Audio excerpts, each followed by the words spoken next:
PTI के अंदर 300 फर्जी डिग्रियां पकड़ी गई है, तो वो फर्जी डिग्रियों का ब्यौरा दे कहाँ है? अब की बार वोट जातिगत आधार पर ना देकर रोजगार को मुद्दा मानकर दिए जाएं। कोरोना टाइम में कोई गेम हुआ ही नहीं था, उस पे 40-40 नंबर के लोग सर्टिफिकेट लेके मेरिट को ऊंचा बढ़ा रहे हैं। मुद्दा था वो 40% सीट का था, क्योंकि सीट ऐसा षड्यंत्र रचाया है गहलोत सरकार ने, इसका कोई तोड़ नहीं है। ये सत्ता के दलाल जो कुछ पैसा कमाने के लिए पेपरों को बेच देते हैं। बेरोजगारी भत्ते के नाम पे युवाओं को पागल बनाया जा नमस्कार, रहा आप है। देख रहे हैं पंजाब केसरी राजस्थान और मैं हूं आपके साथ इशिका जैन।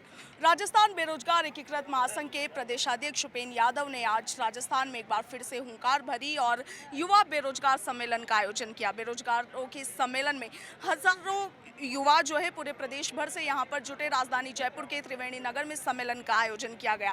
वहीं आपको बता दें कि धर्मेंद्र राठौड़ और इनके साथ ही बीडी कल्ला ने भी सम्मेलन में शिरकत की। फिलहाल कई युवा हमारे साथ मौजूद है। आज उपेंद्र यादव ने एक और बड़ा ऐलान इस सम्मेलन के माध्यम से किया। दरअसल उन्होंने कहा कि वे 24 जनवरी 2024 को अध्यक्ष का पद छोड़ देंगे और अब राजस्थान बेरोजगार एकीकृत महासंघ को नया अध्यक्ष मिलने जा रहा है। आगे उनकी क्या रणनीति रहने वाली, इस पर भी बात करेंगे। पहले युवाओं से जानते हैं कि उनका क्या कुछ कहना है। क्या कहेंगे? उपेंद्र यादव ने आज एक बड़ा ऐलान किया है। मेरा नाम मनीष कुमार यादव है, मैं बादरान मानगढ़ से हूँ। यहाँ पे मैं पीटीआई भर्ती के लिए आया था। हमारे जैसे कि पीटीआई भर्ती का एग्ज़ाम हुआ था सितंबर में, तो उसका मतलब फाइनल रिजल्ट अभी आया है और पहले रिजल्ट आ चुका था, जिसके अंदर 5500 और 46 सीटें थी हमारे पास, टीएसपी और नॉन टीएसपी क्षेत्र की, जिसमें से टीएसपी क्षेत्र की सीटों को निकाल कर जैसे नॉन टीएसपी क्षेत्र की सीटें थी 4899, जिस पर 1 गुना के समथिंग भी अभ्यर्थी पास हुए थे, जिसमें से 321 लोग डीवी के दौरान एब्सेंट थे, अपने डॉक्यूमेंट जमा नहीं करा पाए। उसके बाद अभी हमारी फाइनल लिस्ट आई है, जिसके अंदर 3433 लोगों को 240 कट ऑफ के ऊपर सेलेक्ट किया गया है और 860 लोगों को प्रोविजनल लिस्ट में डाला गया है, जिसके अंदर 196 से लेके 184, 212 समथिंग सभी अभ्यर्थी है और जिनके डॉक्यूमेंट कंप्लीट नहीं है, तो उनसे किसी के डिग्री की और सर्टिफिकेट की जांच से की जा रही है। यह हमें दी सूचना। हमें एक तो सोचना चाहिए कि कैसे अभी जिसके मतलब 1499 पोस्टें नॉन टीएसपी क्षेत्र की बची हुई है, उसके ऊपर परिणाम जारी नहीं हुआ है, जिसमें से हमारे जैसे कई अभ्यर्थी वंचित रह गए हैं और उनकी एक मांग है कि हमें एक तो स्पष्टीकरण दे कि ब्यौरा कितनी सीटें खाली है। दूसरा हमारी मांग है कि बोर्ड ने एक कोई न्यूज़ दी थी, राजस्थान पत्रिका और दैनिक भास्कर के अंदर आई थी कि पीटीआई के अंदर 300 फर्जी डिग्रियां पकड़ी गई है, तो वो फर्जी डिग्रियों का ब्यौरा दे कहाँ है, उनके रोल नंबर लिस्ट हमें दें। दूसरा, एक कोरोना टाइम के जैसे गेम हुए थे, कोरोना टाइम में कोई गेम हुआ ही नहीं था, उस पे 40-40 नंबर के लोग सर्टिफिकेट लेके मेरिट को ऊंचा बढ़ा रहे हैं। कोरोना टाइम के जैसे गेम बोले कि हुआ तो क्या फ़ोन में खेल लिया, कि बाहर तो गेम हुए नहीं कहीं, तो इसका हमें ब्यौरा चाहिए। और हमें जैसे अभी 1499 में उसका समानीकरण करके सभी को नियुक्ति दी जाए, प्रोविजनल लिस्ट है उसको क्लियर की जाए और यहीं कर्मचारी चयन बोर्ड के अंदर ही फर्जी डिग्रियां वालों और फर्जी सर्टिफिकेट वालों को बाहर करके हमें अंदर किया जाए लिस्ट के अंदर। हमारी ये मांग है। आज गहलोत सरकार के 2 बड़े मंत्री मंच पर उपस्थित थे, उनसे आपकी बात हुई, उन्होंने क्या कुछ कहा? उन्होंने हमें आश्वासन दिया है, हमें कल 9 तारीख को कर्मचारी, परसों की तारीख दी है, कर्मचारी चयन बोर्ड बुलाया गया है, हरिप्रसाद शर्मा से बात हुई है, तो वो बोले कि आओ बैठ कर बात, आपको जो आपका निर्णय होगा वो करेंगे। और 9 तारीख को प्रोजन वालों को 7 दिन के अंदर अपने डॉक्यूमेंट वेरीफाई करने का मौका दिया गया है, वो भी उनका कंप्लीट हो रहा है टाइम, तो क्या रिजल्ट निकलता है अब 9 तारीख को उपेन जी बात करके क्या कहेंगे आप? मैं भी पीटीआई भर्ती से ही हूँ। अगर जब हमारा 2 गुना का रिजल्ट जारी किया था, उस टाइम हमारे जैसे नॉन टीएसपी में 4899 सीट थी, तो उतने ही कैंडिडेट पास हुए थे, जितनी सीट थी उतने ही कैंडिडेट पास हुए। लेकिन आज ये कट ऑफ 184 से जाके 270 पर चली गई। आज तक राजस्थान में नहीं, हिंदुस्तान में कहीं भी इतनी मेरिट नहीं गई। 85 अंक का अंतर कभी नहीं हुआ। तो ये क्या हुआ है कि ये कहीं जो कोरोना काल में फर्जी सर्टिफिकेट लेके 40-40 अंक के सर्टिफिकेट ले लिए और इस मेरिट को बढ़ा रहे हैं। तो हम चाहते हैं कि ये फर्जी सर्टिफिकेट है, उनकी जाँच हो और जो फर्जी आदमी है सर्टिफिकेट वाले, उनको निरस्त करे और मेरिट को वापस डाउन लाने की कोशिश करे। हमारी सबसे बड़ी ये मांग है कि आज तक कहीं इतनी मेरिट जाती नहीं है, कहीं इतिहास में नहीं गई है। जब इनको 2 गुना कैंडिडेट नहीं मिले तो इतनी मेरिट कहाँ से चली गई? सर, आप क्या कहेंगे? उपेंद्र यादव ने आज बड़ा ऐलान किया है कि वो अध्यक्ष पद छोड़ने वाले, किस तरह देखते हैं? उपेंद्र यादव जी ने आज इस युवा सम्मेलन से ये कहा है कि विगत 1 लाख जो प्रक्रियाधीन भर्ती हैं उनको पूरी की जाए और बजट के अंदर जो 1 लाख भर्ती की घोषणा की है उनकी भर्ती विज्ञप्ति जारी की जाए। और बीडी कल्ला जी, शिक्षा मंत्री जी ने ये आश्वासन दिया है कि जल्द ही 1 महीने के अंदर वर्गीकरण भर्तियों का आ जाएगा। जी देखिए, गहलोत सरकार के कार्यकाल को तकरीबन 5 साल होने को है और अब तो विधानसभा चुनाव आने को है, कुछ दिन में आचार संहिता भी लग जाएगी। आज इस सम्मेलन के माध्यम से क्या कुछ निष्कर्ष निकलता वो आपको नजर आता है? जिस तरीके से हमने देखा जयपुर के अंदर जातियों का महासम्मेलन हुआ, उपेंद्र यादव जी की पहल पर ये पहला बेरोजगार महासम्मेलन है। तो उपेंद्र जी ये चाहते हैं कि अब की बार वोट जातिगत आधार पर ना देकर रोज़गार को मुद्दा मानकर दिए जाएं, और उसी परिप्रेक्ष्य में ये सम्मेलन रखा गया था। इसमें माननीय शिक्षा मंत्री बी डी कल्ला जी एवं आरटीडीसी चेयरमैन धर्मेंद्र राठौड़ जी आए, जिन्होंने विभिन्न मांगों को सुना और 11 जनों के डेलीगेशन की भी कहा, और उन्होंने कहा जितने चाहें उतने लोग आ सकते हैं हमसे मिलने के लिए।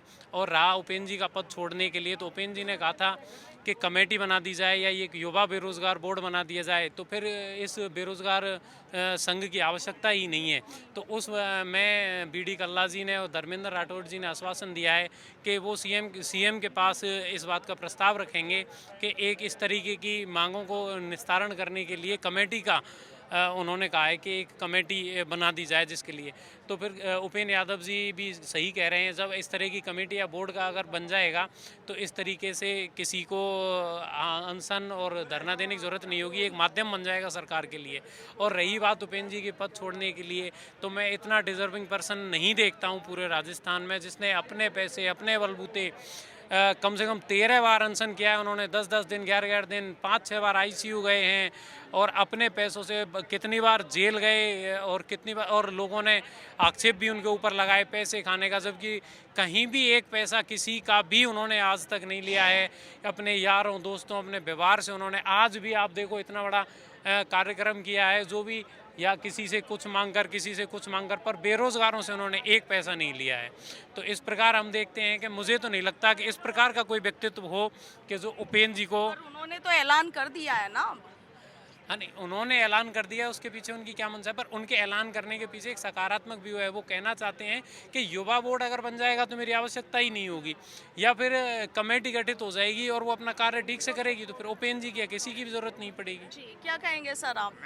जी मैम, सबसे पहले युवा बेरोजगार महासम्मेलन में पधारे सभी युवाओं को मैं धन्यवाद देना चाहता हूं। आज हमने उपेंद्र यादव जी के नेतृत्व में सभी बेरोजगारों ने विभिन्न मांगें बताई। सबसे पहले तो राजस्थान में बेरोजगार भ्रष्टाचार जो हुए हैं, एसआई की भर्ती देख लो, रीट देख लो, सेकंड ग्रेड में, फर्स्ट ग्रेड में, स्कूल व्याख्याता में, सब में भ्रष्टाचार हुए, उनको कक्ष रखे। धर्मेंद्र जी राठौड़ जी आए हैं, वी डी कल्ला जी आए हैं, उनको हमने अवगत कराया। जैसे भी पहले आरपीएससी भंगा पायलट साहब ने मुद्दा उठाया था, डॉक्टर करोड़ी ने कल परसों कॉन्फ्रेंस की थी कि जो आईटी सेक्टर है उन्होंने वैकेंसी आई है, विभिन्न अभी कंप्यूटर अनुदेशक की वैकेंसी थी मैम, उसमें लगभग 40% का रेवुलेशन कर रखा था जनरल और ओबीसी को, और 35% एससी और एसटी का था। उसमें लगभग 3000 पद खाली रह गए हैं। जैसे भाई पीटीआई की बता रहा था, उसमें पद खाली है। अभी आने वाली जो विभिन्न विज्ञतियाँ है, जैसे अब रीट है, उसमें 4500 पद बढ़ाने की मांग कर रहे हैं। और सबसे जो इम्पोर्टेंट मुद्दा था मैम, आज सभी बेरोजगारों को लगभग 4-5 हज़ार के बेरोजगार आया, उनका सबसे पहले मेन मुद्दा था वो 40% सीट का था, क्योंकि सीट ऐसा षड्यंत्र रचाया है गहलोत सरकार ने, इसका कोई तोड़ नहीं है। सबसे पहले ये है, अगर सपोज करो अगर गहलोत सरकार 100 वैकेंसी निकाले अगर कोई डिपार्टमेंट में, तो वो कह रही है हम टॉप 15 गुना लेंगे, तो 100 का टॉप 15 गुना 1500 हो गए। अब 1500 तो वो बंदे मिल जाएंगे जो आरएस आईएएस वगैरह जो बड़ी तैयारी कर रहे हैं, जो बच्चे पुलिस पटवारी कांस्टेबल छोटी तैयारी कर रहा है, उनका कभी नंबर नहीं आएगा। तो हम आप आरोप लगा रहे हैं कि गहलोत सरकार में बड़ा षड्यंत्र रचा गया है, लेकिन अभी कुछ देर पहले आप लोग ही थे जो गहलोत सरकार के जिंदाबाद के नारे लगा रहे हैं। जी मैम, वो हमने लगाए। हमने सिर्फ उपेंद्र यादव युवा बेरोजगार महासंघ के बैनर तले मीटिंग का आयोजन किया गया है ना। उपेंद्र जी ने हमें कहा कि कांग्रेस के बैनर तले मीटिंग हो रही है, बीजेपी के बैनर तले मीटिंग हो रही है। उन्होंने कहा उनको ये तो नहीं हम मीटिंग करते, अब जो भी अतिथि आता है वो सदैव अतिथि देवो भव का नारा है अपने राजस्थान में। अब उन्होंने कहा कि चौथी बार गहलोत सरकार, अब किसी ने कहा कि हाँ जी रहना इसी सम्मेलन में, फिर क्या करें युवाओं के साथ। हमने भी कहा, हमने भी यस कहा, नो कहा। बीजेपी प्रदेश अध्यक्ष सीपी जोशी और राजेंद्र राठौड़ को भी बुलाया गया था, लेकिन उन्होंने इस कार्यक्रम से दूरी बना ली। क्या लगता है? नहीं मैम, जैसे मेरे को जानकारी रामलाल जी आए, प्रदेश प्रवक्ता भाजपा का, हमारे भाई साहब है, तो जैसे हमने बताया, उपेंद्र जी ने बताया कि अभी क्या जैसे कार्यक्रम लेट हो गया था और बहुत कम संख्या में युवा बेरोजगार बचे हुए थे,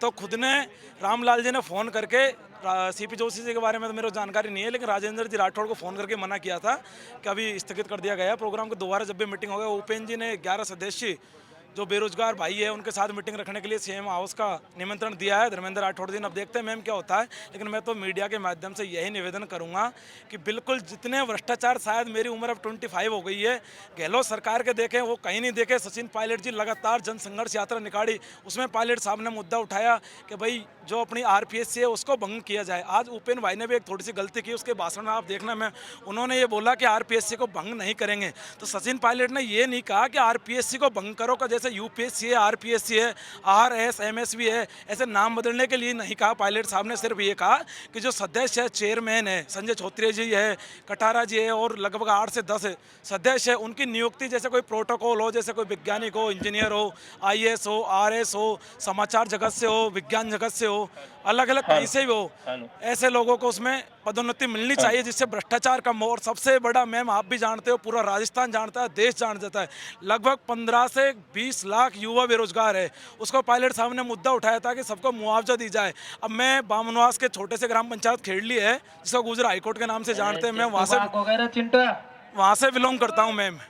अब वहाँ से मैं यहाँ 5,000 में रूम, रहना, खाना, कोचिंग, स्कूल करके पढ़ाई कर रहा हूँ मैम। आपको पता है अगर एक साल में एक बेरोजगार युवा लगभग 60 से 70 हज़ार रुपये खर्च कर देता है।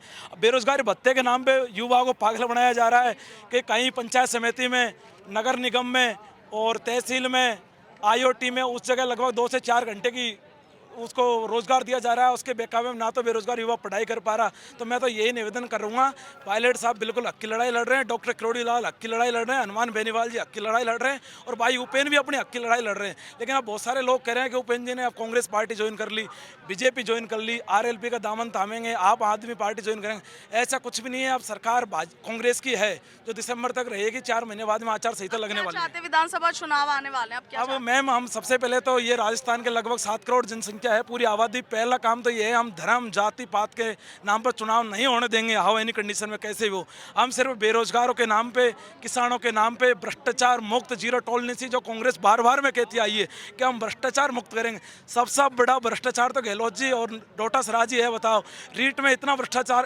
एसआई में, सांचौर में 250, जो भूपेंद्र सारण और बिश्नोई और भजनलाल ठेकेदार है जो स्कूल में पढ़ाता था, उस स्कूल का बंदा एलडीसी जिसके 400 में से 370 नंबर आए मैम, 400 में से 370 नंबर आए, मायना रखो, वो टॉपर किया है एसआई।